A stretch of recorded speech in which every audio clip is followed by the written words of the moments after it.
What's going on, guys? More Medic One here, and today let's talk carburetors and what you need to know and what to look for when ordering a new one or even parts for one. Zama makes carburetors for a plethora and probably the biggest manufacturer of carburetors for two-stroke equipment other than Walboro or Tillotson. Some of you may or may not know that back in the late 2000s, I think it was around 2008, 2009, Steel actually purchased the Zama Corporation, and in my opinion, that was the smartest thing that Steel ever did.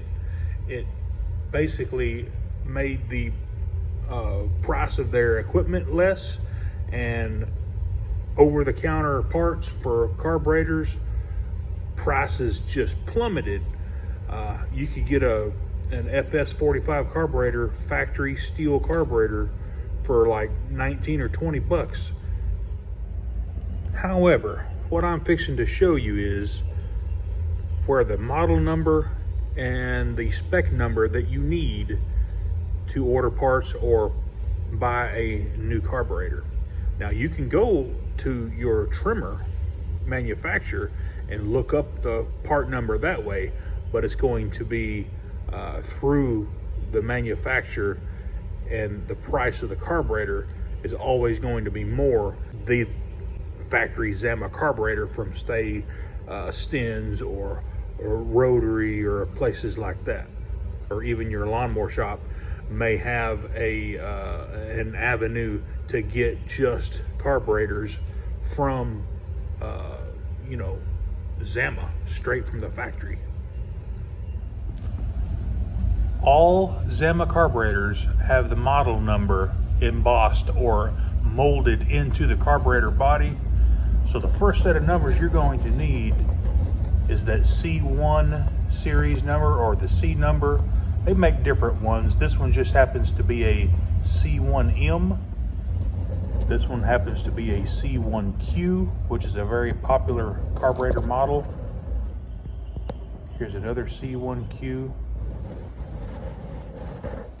And as you can tell on this model, we have some throttle linkage that's blocking our view, so we're going to have to manipulate the throttle to get to the model number. With the choke set on this carburetor, we can now easily see the C1Q model designation. Starting with your model number, and if you'll take the carburetor and just spin it around, you'll find the other number that you need, which will be the top number on this particular carburetor, the S226.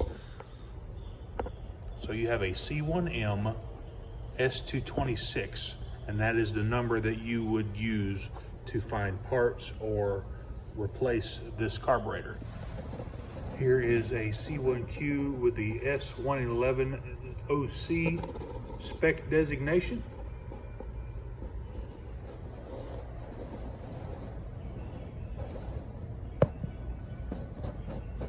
And here we have an S174. Now the bottom number is just a random number that they stamp on there for factory use, and I've never been able to use that number to look up parts or order carburetors. It's just a number they use at the factory. Sometimes your carburetors will have a serial number stamped on it with the model or the spec number, on the bottom. So this would be an S13A. And the carburetors themselves are proprietary to Steel. And when you go to the Zama website and you look up this model number, it says see your Steel dealer for more information, which is fine because they'll be able to look it up by the Steel part number and get you one that way and look up any kind of parts you need for it. For instance, on this S110C, as you can tell here, the carburetor has several different denominations. It has the S110, A, B, C, D, E, all the way through the alphabet. Now to look up these parts, you need to go to Zama's website. That's the only place to get the true updated part numbers, and it's called Zama, Z-A-M-A, and I'll put a little, it won't be a clickable link, but it's Zama, CORP.com. So zamacorp.com, and click on service, and it'll take you right to the parts page. Alrighty guys, well, I hope this little bit of information helped you out when you're looking up Zama parts, and if it did, please let me know in the comments, and give me a thumbs up if this content helped you out, and go ahead and subscribe if you would, and click that bell to get all my new videos. Alrighty guys, we'll see you on the next one.